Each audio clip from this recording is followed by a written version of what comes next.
And I'm going to go ahead and welcome our first set of panelists. So we have first, hi, Erica, welcome. We have Walt. Let Walt in. So, hi, Walt. Good morning. We have Megan. Hi, Megan. And then we have Megan.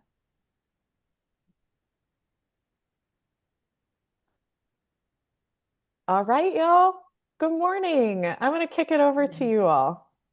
Thanks, Greer. Such a great intro for the start of our session today. As Greer mentioned, I'm Erica Cherry, and we actually pre-recorded the session for ease with just availability. We are here, but the session for the first about 40 to 45 minutes is pre-recorded, and then we'll go into a live Q&A when that is over. So I think, Walt, do you have the link and you're ready to share? Okay, so we're gonna all go on mute while this video plays out, and then we'll be back live at the last 15 minutes to have a live Q&A. Okay, thank you so much. Passing it to you, Walt.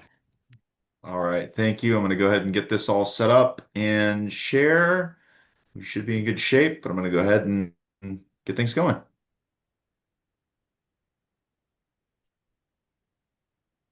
Hello and good morning. Thank you for joining us today to talk about accessibility in book travel. It's the third day of Rethinkability, and I hope you're getting value out of different sessions you have attended. My name is Erica Cherry, and I'm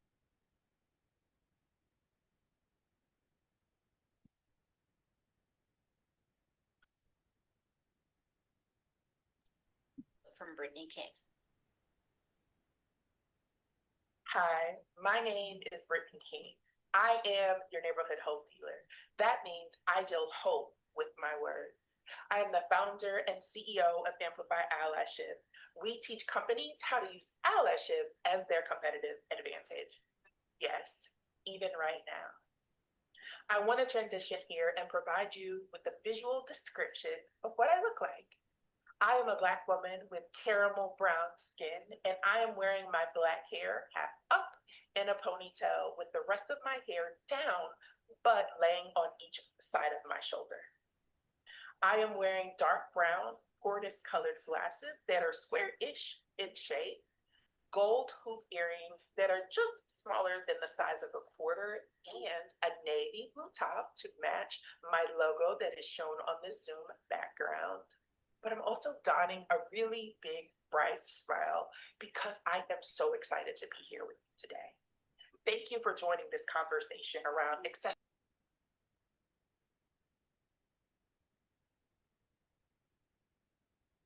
A moment.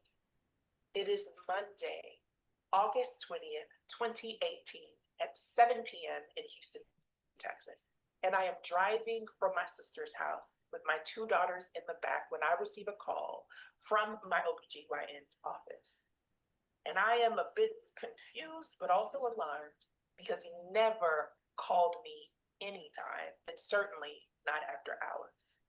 The conversation that continued would change the trajectory of my life and my ability to travel for work forever.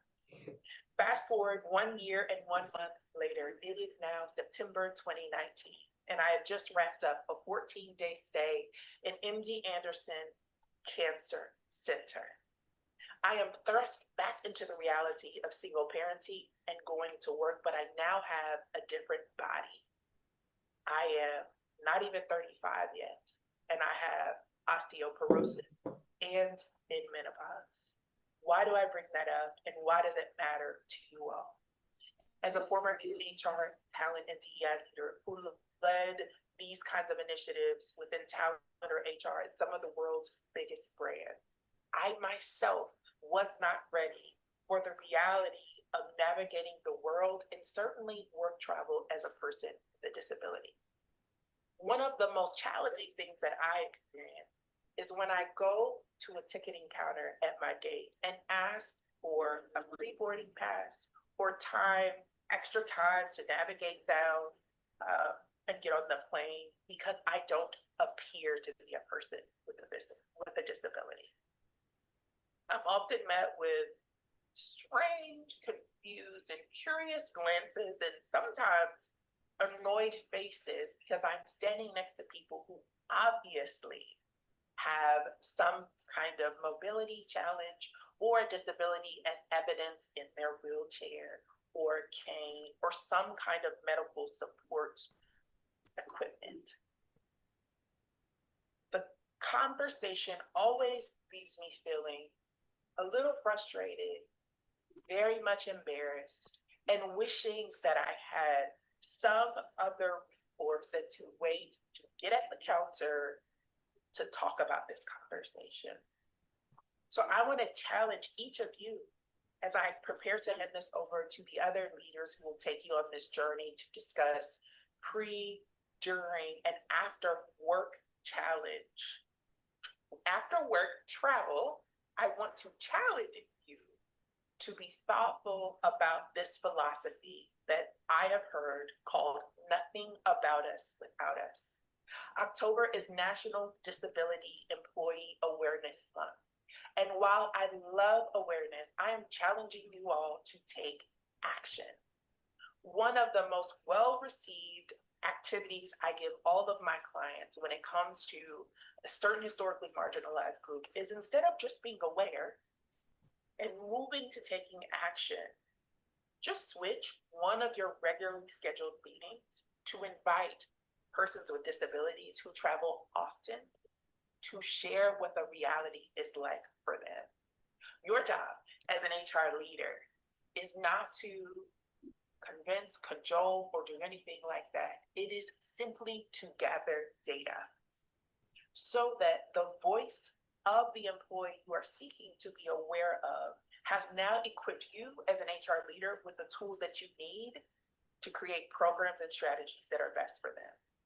And I get it, we live in unprecedented times, but unprecedented does not equate to impossible. So as you navigate this conversation with these great leaders, I want you to think of one thing, and that is my ally framework. Please take your pen out or type this on your computer. A stands for audit. Audit your current approach to work travel for your employee. Does something exist today? Does it not exist today? Have DEI programs been sunset? Are you a government contractor so you have to navigate this with particular issues? The next is learn. Embrace this as an opportunity to learn, share insight, exchange suggestions and conversations with each other.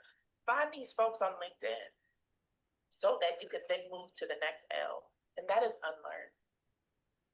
If the world right now is teaching us anything, it is that the only thing that is constant is change. And then finally, I want you to yield. I want you to yield and let this be less about you as an HR professional and leader hired to protect the interests of the company, and more about creating employee experiences that will solidify not only that employee's success, but also yours as an HR leader. We know that belonging, inclusion, and equity work drive business results. So I want to just share my final parting thoughts with you. There is no one-size-fits-all approach to allyship or creating strategies, systems, and frameworks to help your employees who travel for work. But there has to be a willingness to learn, to grow, and to reconsider how you are currently approaching travel. Until next time, friends, thank you for being partners in purpose with employees all over the world who have disabilities and struggle as it relates to traveling for work. Take care, everyone. Brittany's story is a powerful one, and I'm glad she was able to share it with all of us.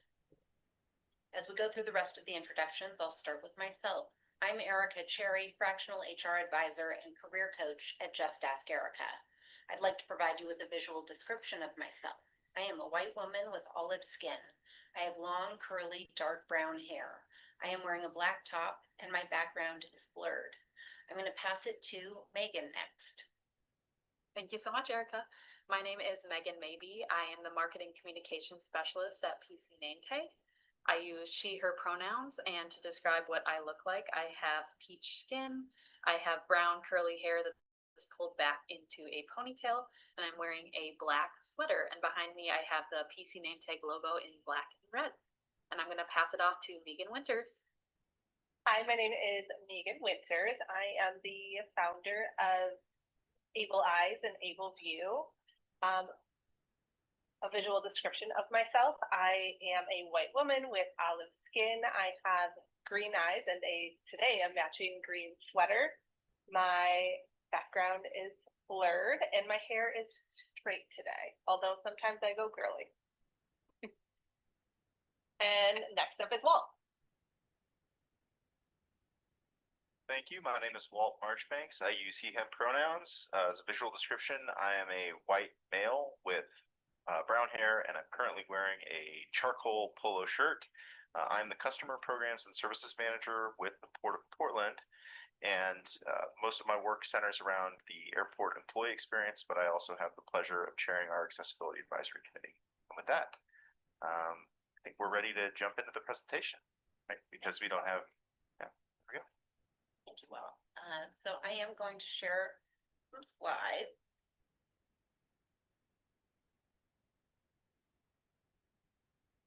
So this is our panel today.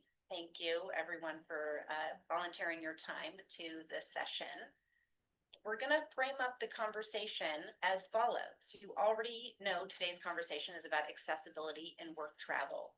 To set the stage, we'll start by looking at everything that happens before the trip, from planning a company offsite to designing travel policies that support business essential travel. Then we'll move into the travel itself, what it looks like to get to from one place to another in an accessible way. And finally, we'll talk about accessibility once you arrive at the event, the meeting, or offsite you're attending. I'm gonna stop sharing my slides as we dive into the conversation. So let's start at the beginning. Before anyone gets on a plane, planning is where accessibility success really starts. And as an HR professional myself, I am aware that employees have a lot of opinions with regards to not just making the event successful for the organization, but also making sure that it's successful for them as someone who may not be able-bodied or facing any other challenges. So what if HR is engaged with the employee population, that they will know what they need to do to support them. HR can integrate accessibility into travel policies proactively instead of reactively, and encourage a safe environment for employees to come forward with accessibility requests. So let's hear from some of our panelists. Megan, what accessibility gaps do you often see when companies plan work travel or events? I would say that the two biggest concerns for many people traveling is the hotel accommodation and the transportation.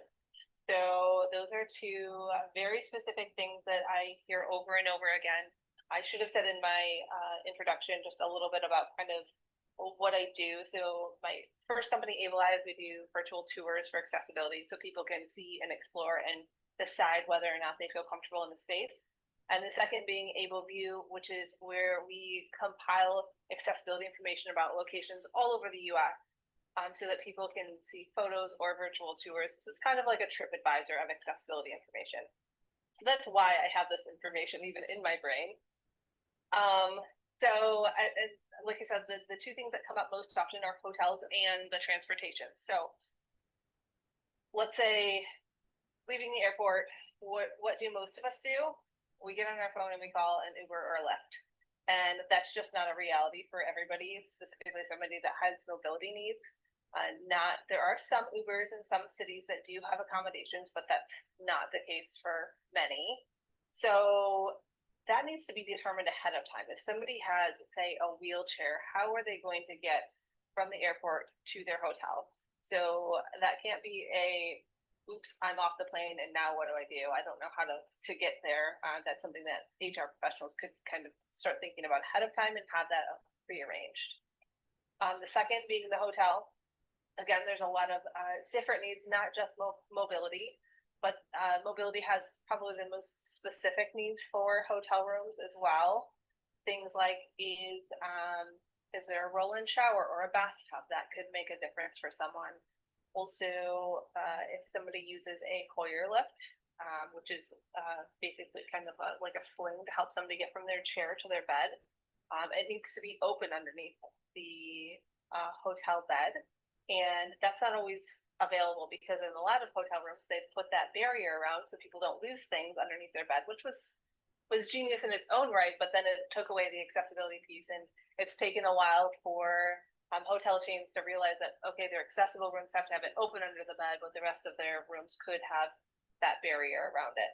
So it's just taking into consideration, I think that, certainly the HR professionals should have that information ahead of time and have asked questions as to what needs their employees have. Megan, how can digital tools like AbleView or other resources help HR professionals plan more inclusively? Yeah, so again, as I just kind of mentioned, AbleView is like a TripAdvisor of accessibility information. It has a variety of details, things like virtual tours if they have them, audio tours if they have them. So for somebody who is not sighted, they could hear kind of the navigation of the space, photos with alt text, a list of accommodations that business has, along with so many other things. So that could be part of that decision-making process for some of these HR professionals. If they know that a person needs a roll-in shower, they could go look for, whether our site, there are other sites that do things similar. They could go look for sites that have that information. Like, is it open underneath the bed? Is it a roll-in shower? So kind of just piggybacking on the last question, it's just a place where you can find that information. And how soon should employers get in touch with you or tools like AbleView to support them in their planning?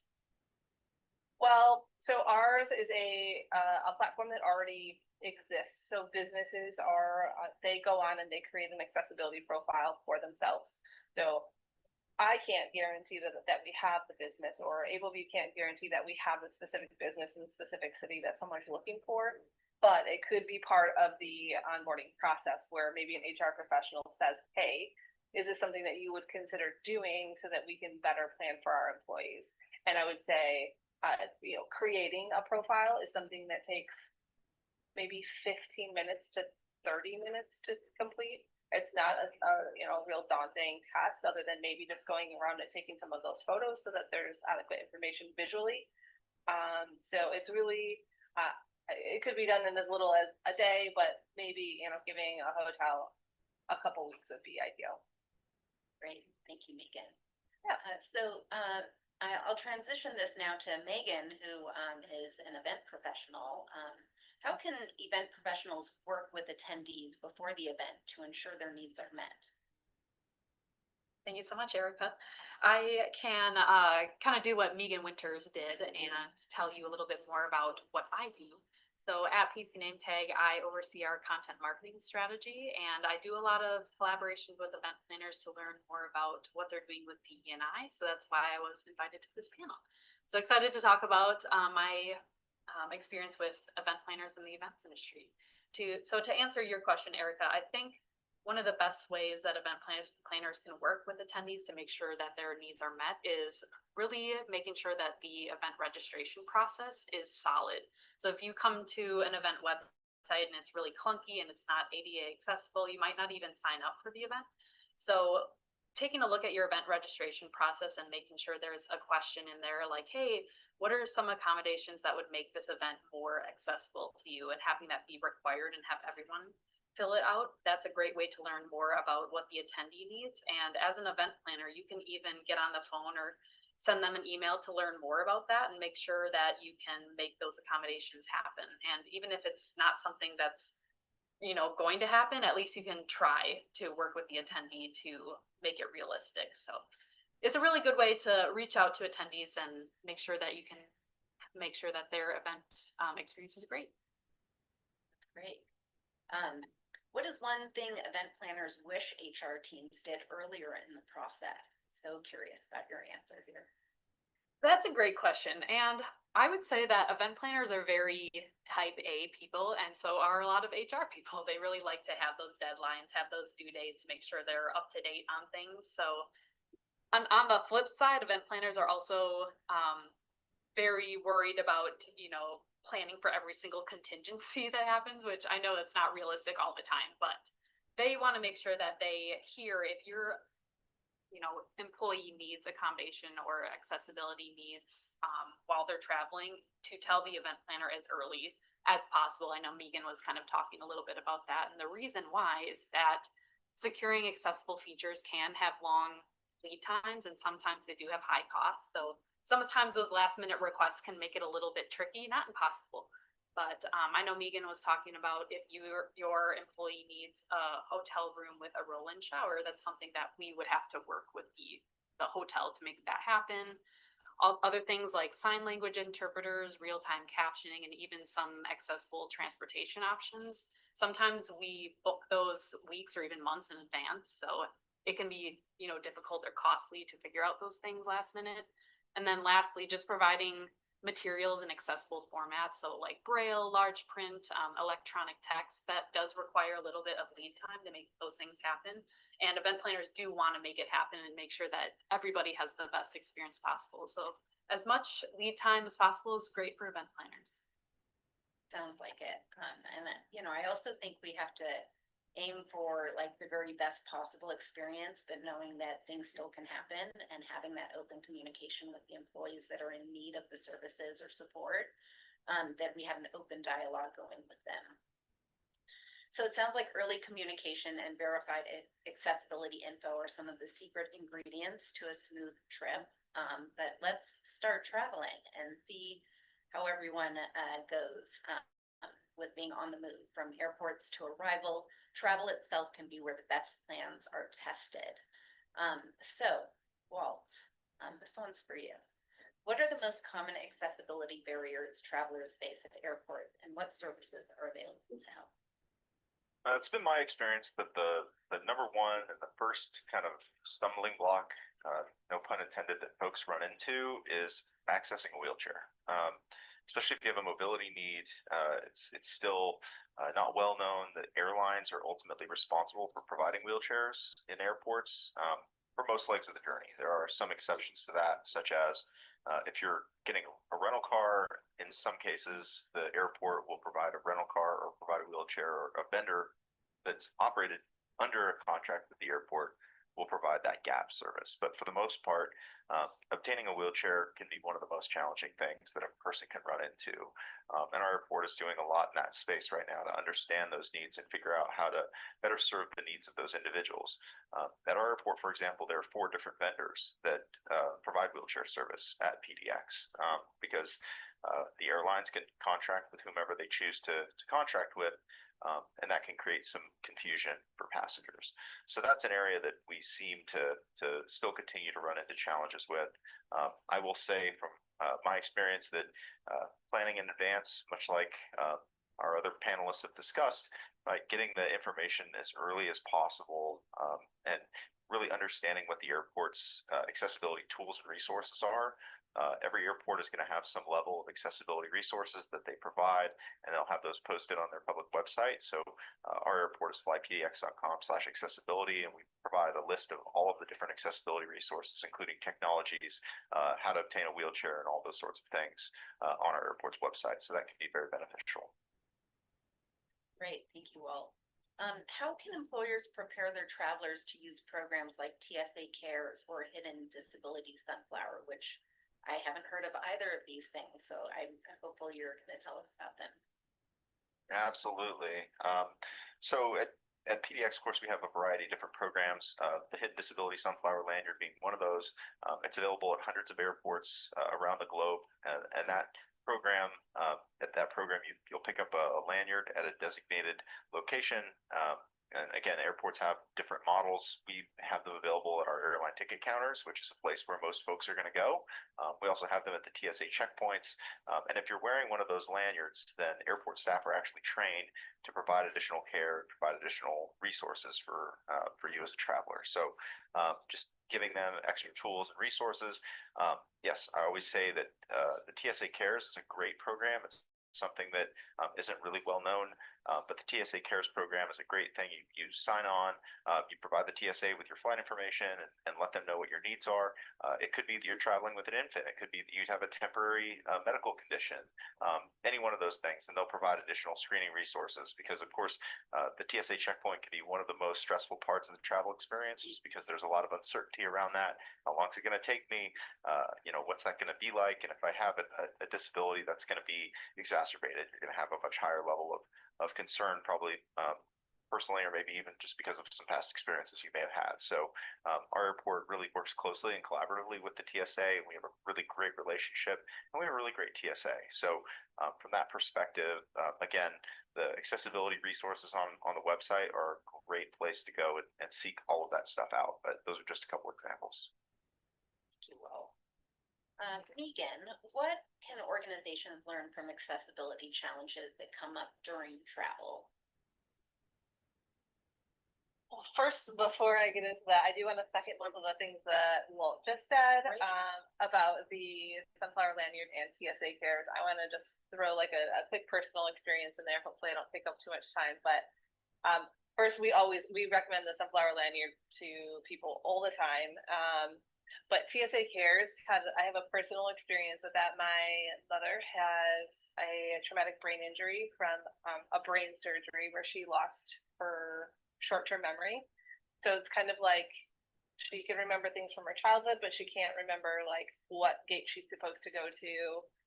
So she can't remember like the little things like that are happening immediately. And so she was traveling for the first time by herself, and I was able to call TSA Cares and let them know that she would be traveling and this is her condition and this is what would be happening. So if she approaches someone that they would know what was going on. And it was such a smooth experience, and she had a wonderful flight. So I just want to second everything that Walt said. Challenges that come up during travel, what can organizations learn? So I always say that bumps in the road are education, or can be education as long as you do something with it.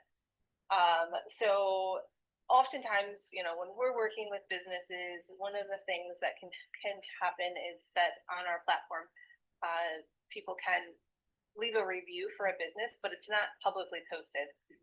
The business gets to see that review. And the hope with that being is that we're not trying to publicly blast businesses in a negative way.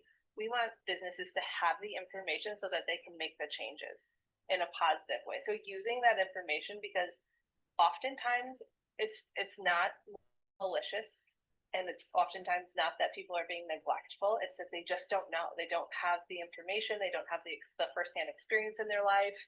And so by having information or feedback from people, as long as you use that information for something good or for a change, then bumps in the road are good. It's a positive thing to learn from. Completely agree. Yes, we call it double loop learning on my side with the organizational development background, where you learn something through a mistake, and then if you don't implement some sort of change to sustain not making that mistake again, then it's just single loop learning. You will make that mistake again. That double loop, it implies that you're changing something after you experience that mistake. It's double, that you can course correct and not experience that same issue again. Megan, this one's for you as well. How can feedback from employees be built into continuous improvement for future trips? My suggestion for this would be kind of a universal design implementation of Just sending out some sort of questionnaire to any employee before they travel, regardless of whether you know if they have a disability or not. If it's just standard practice that all employees fill out this form before they are traveling, and included in that form could be, do you have any accommodation needs? Do you have any mobility needs? Do you have an invisible disability we should know about? So it gives employees an opportunity to disclose if they choose. But also it could be an employee that maybe doesn't have a diagnosed disability. It could be somebody that just sprained their ankle, and they may have additional needs. So like I said, that's kind of a universal design implementation that I think could just work across all HR. If HR is just sending out some sort of questionnaire that's asking how can we best accommodate this trip, that would allow for continuous improvement across the board. And it's such low hanging fruit to be able to issue a survey to get this Yeah. data before the planning starts. So Yeah. unless you're planning a really quick trip with just a couple of weeks to plan it, a lot of people start planning months and months in advance, and the survey is really easy to accomplish.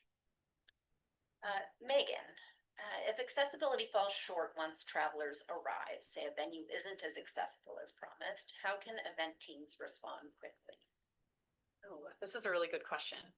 I would definitely recommend that if you are planning an event, especially a larger one, a conference, I would definitely recommend having a dedicated accessibility point person or a full disability services area of your event. And then from there to have like a pre-approved list of like flexible solutions if an issue were to arise. So trying to think about what can event planners do to help remedy situations, but also if you're an attendee with specific needs, what can you expect from an event team? So first, I would definitely say to just stop, listen, and apologize. I know attendees just want to feel heard if they're experiencing an issue, and then to acknowledge that this issue is happening and that you're going to find a solution. From there, you can escalate the issue. That's when you can kind of pull in that accessibility coordinator and kind of use a fast channel to make sure that that issue gets fixed quickly. So I know a lot of planners use Discord or Slack or Teams, whatever works for you. That's also where those that list of those pre-approved solutions can come in handy. If you refer to that, you can make sure the solution comes a little bit quicker. Check in with the attendee, make sure that they know that you're doing something to work on the issue. And I would also recommend debriefing with the venue if this is something that they can also be tied in to work on, and also liaising with the HR team post-event to let them know what happened and what you did to remedy the issue. Megan, yeah, having a point of contact seems like, again, something so easy to assign, likely someone from the HR team or the event team of planners. So thank you. We're going to transition to phase 3, which is, what happens once everyone arrives at the event. And, it's not always just a big event we're talking about. Some people have business essential travel that is more just part and parcel of their job versus a company-wide offsite. So, we are speaking to both situations. If you find yourself traveling for work, because you have a meeting in another city from your home, you're probably a lot more used to the travel and have your and are hopefully having all of your needs met already. But just a reminder to check in with someone from the HR team or your manager to make sure that you're getting your needs met. But at events, this is more of this topic I think is more focused on the larger events, but where inclusion is felt or forgotten. Megan, what accessibility elements are often missed at conferences or meetings? I made a little list, and actually some of these things I learned from Megan Winters. So if you need a point person to learn about these things, I would definitely point you in her direction. So just some of the things that I've seen or heard from event planners are offsite activities not being ADA accessible. I think is really important if you want everyone to feel included, making sure you're taking a look at the venue and how to get to the venue and making sure it's inclusive of everybody. Tight spaces between tables. It can be difficult to maneuver around tables that way, loud noises, harsh lighting. offering only high tops at happy hours. I think, you know, event planners think of that traditional look of having all the high tops, but that's not accessible for everybody. So having some lower tables is great. This is one thing that I learned from Greer Prosich. She said to make sure that your buffet lines are accessible. So make sure that you have a server ready to serve plates if someone's not able to reach the buffet line. So that can be missed sometimes. Not sharing information about accessible transportation options. And honestly, I'm sure Megan could add a ton more, but those are some of the things that I've seen that might get missed from an event planning perspective. Megan, do you have anything to add? No, I think that was a great list.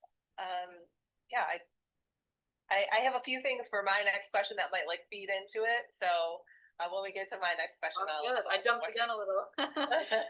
All good, all good. And you know, as an HR professional, when I am at events, it's also amazing to see an individual's team and peers also supporting them in real time. Like, oh, they can't get to the buffet line, but there's a peer that is willing to help them through the buffet line. So, you know, while it does fall to the event planners and the HR folks and people like that, the teams are also really supportive when they realize that one of their own is in need.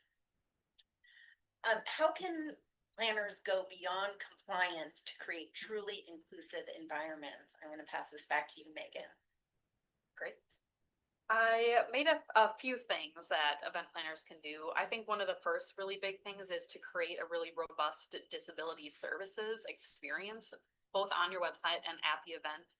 I went to this event with PC Name Tag earlier this year. It was called Dragon Con, and they have a really great disability services webpage. So if you need some inspiration, I would definitely recommend checking them out. But just some things that they did for their employees that I found really inspiring, or for their attendees that I found really inspiring, was they had wheelchair accessible bus services between hotels, electronic convention schedules compatible with screen reading devices. They had sign language interpreters available upon request, scooter and wheelchair rentals on site, accessible badge pickup for anybody who might not be able to navigate those tight turns or be able to wait in long lines. And then I thought this was interesting. They had stickers that you could adhere to your badge if you wanted to, and they kind of talked about different medical conditions or emergency contact info. So if you need wheelchair seating or you need to sit at the end of the row, if you need space for your service animal, those were different stickers that you could adhere to your badge. So I thought that was really creative. Also, I would throw in making sure that you hire or appoint a dedicated event accessibility coordinator. Partner with a DE&I strategist, especially one that specializes in events. I think they can help you realize things you may be missing, which is great. I love the idea of offering a sensory-friendly space at events. I think this can benefit everybody. Sometimes people just need to take a moment for themselves and decompress. Partner with hotels that have a guaranteed number of accessible rooms to make sure that you can give everybody a great experience. And lastly, I believe it might have been Megan who brought up filling out the post-event survey after the event. If you didn't have the best experience, event planners want to know about that. So making sure that you're giving them feedback that they can work off of. I loved what you said about the sticker on the badge. As an HR person, I would sense that people would be maybe fearful to do that because of feeling othered, but we also want to normalize the conversation around the fact that people have disabilities that are both visual disabilities where you can see that the person is disabled, but also those invisible disabilities that you can't see. And making sure we're talking about it. What does universal design look like in the context of a work event, and how does it benefit everyone? Megan, that one's for you. So Megan already had so many great suggestions and ideas. So I'm going to just talk about a couple that maybe weren't on her list. So actually this one was. So, but I was just at an event and they had an access table, like right next to it, they had a registration table, and then next to it, they had an access table. So if you had any access needs, you would go to this table and you would tell them what it is you need. I need a sign language interpreter. I need what I need, they had like it's called Right Here. It's a beacon for somebody who is blind or low vision to be able to navigate through the space. So they had this conference was incredible in the amount of accessibility accommodations that they had. They also had a quiet area. I've never seen a quiet area or a quiet room at a conference. But it was just one room that was set aside. It had comfy chairs and couches and things in it. It was low lighting, and it wasn't just people that it was a variety of people were going in there. It was just a place where some people were going and they were just kind of taking some time to work. Some people were going in there because they had needs to be in a quiet space. And so it really, again, it was a universal. It was intended to be access, but it was universal design, and it helped a lot of different people. And the other one is anything that involves. So if this was a group of 100 people in an audience, I would probably ask the question, who in this room wears contacts or glasses or readers? And likely 90% of the room is going to raise their hand. And so if you think about that as a disability and not just what everybody has, that like is the importance of making sure that people are using microphones, because maybe people can't read the screens up like at the front of the room because they left their readers in their room or something. And so it's just it's things like that, and I keep going back to just kind of that universal design of things that people can do that really benefit all people, but also create better access for people that need it. Thank you, Megan. Walt, sorry. Airports are often the bookends of a business trip. How can accessibility improvements in travel inspire what happens at destination? It's interesting you say. I think, we're such an interconnected space. The travel industry is so, we touch so many different parts of someone's journey. And, when I was hearing Megan talk about quiet spaces, the airport actually supports our governor's conference on tourism here in Oregon. And we actually work with the Autism Society of Oregon and Culture City to set up a sensory room at that conference, and have done so for the past several years. So we also work with them on all kinds of other things relative to the conference. But really the journey, like you said, the airport is going to be kind of the starting and stopping point. And we own a really big piece of the responsibility of making sure that folks have a great experience, right? Because we're going to be one of the first or last impressions that the city or the region has on the attendees. So it's really important for us. So I think, to that end, again, it's really just trying to help educate, help provide resources for folks who need to access the airport. And of course, that extends to the airlines as well. So the airport is really just a portal to the airline. So the airport and airline always work really, really closely together. It's really a hand in glove situation that works with us, all of our business partners inside the terminal, our concessionaires, as well as the TSA. So again, I think really kind of going back to my point about, really working closely with individuals to really provide accessibility resources. That's really the biggest key. So as folks get themselves educated, get themselves ready for travel, they can really kind of know what to expect. Because if you look at the terminal map, you go, boy, it's a long walk distance. I think I'm going to need a wheelchair.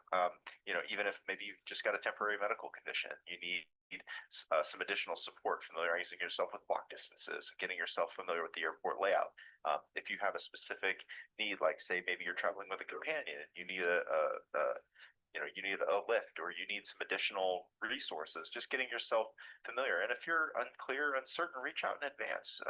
Airports are going to have ADA coordinators. We have a really great ADA coordinator at PDX, and she's always very responsive. So if somebody has a specific need, they're going to be responsive to that. So as organizers and as conference planners, you can certainly look to that. You can look to the airport as a really great resource to help make sure that your folks have a great experience. I think the last thing I want to touch on with the airport is that we also have a welcome center that's available at PDX, and airports oftentimes will have those.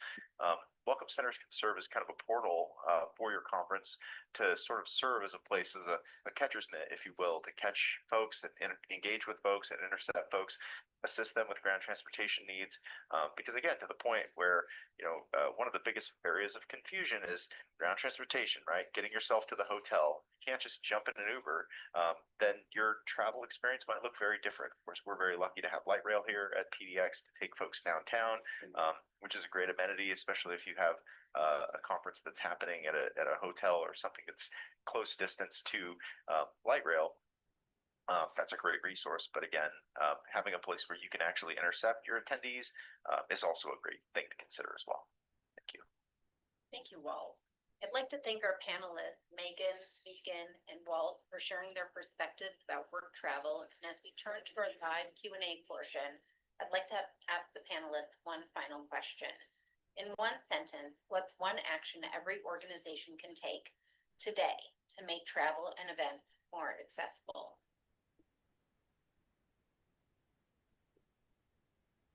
Thanks, Walt, for sharing your video. And All right. we Stop only share have, here real quick. Sorry. oh yeah, that's good. And we timed that wrong. The video, I think, went a little slower than expected. So we don't have much time for Q&A, but we'd love to, connect with people as they have questions for any of us following the event.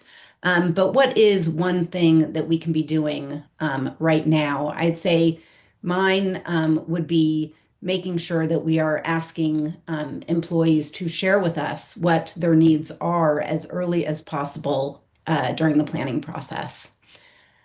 Anyone else have an idea or two? I can go ahead. This is actually something that Greer Prosich taught me, and I know she's on here, so I'm saying hello to you. But one thing that she taught me is to say the word disabled. I think there is this stigma that, DE&I is a scary thing to talk about, but I want to push past that, and I think we can work together to make amazing things happen and stop being afraid to do it wrong or not do enough. Doing something is better than nothing.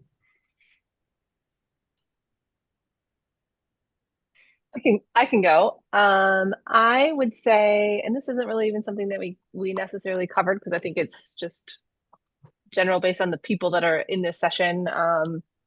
It's an automatic, but there are still a lot of people when they think about access needs and disability that are thinking about from a physical perspective. So, if somebody can get in the door and use the restroom, and somebody who's blind or deaf, but also taking into consideration what else is a disability, like those temporary disabilities that we talked about, or somebody with an invisible disability, somebody with a dietary need. That's another thing that probably should be part of that questionnaire. What access or what needs do you have? Include like what dietary needs does somebody have? So I think it's just looking at not just the obvious disabilities, but all different types of disabilities as well. All right, Megan, I think I'm going to go next. When I think about the kind of key takeaway for me, I chatted with Steve Nelson, who's with Alaska Airlines, and obviously thinking about the airlines and the airport and their interconnected nature, it really kind of harkens back to just being prepared, right? Getting ready in advance, booking early, notifying the airline, downloading the airline app, and really familiarizing yourself with the resources and tools that both the airline and airport offer. Really, preparedness is the key to success with the travel experience, specifically as it pertains to the airport and airlines. So I'd encourage you to just, again, familiarize yourself, reach out, engage with the airline, engage with the airport, and they'll collaboratively make sure that your experience is good. Thanks, everyone. Greer, do you want us to take any questions, or do we think we just have 1 minute left? So I think we kind of nailed the timing without the Q&A. I think it was perfect. Okay, great. Well, thanks for having us. We were really glad we could participate. Thank you, everybody. We'll be taking a quick break. Okay, bye. Thank you.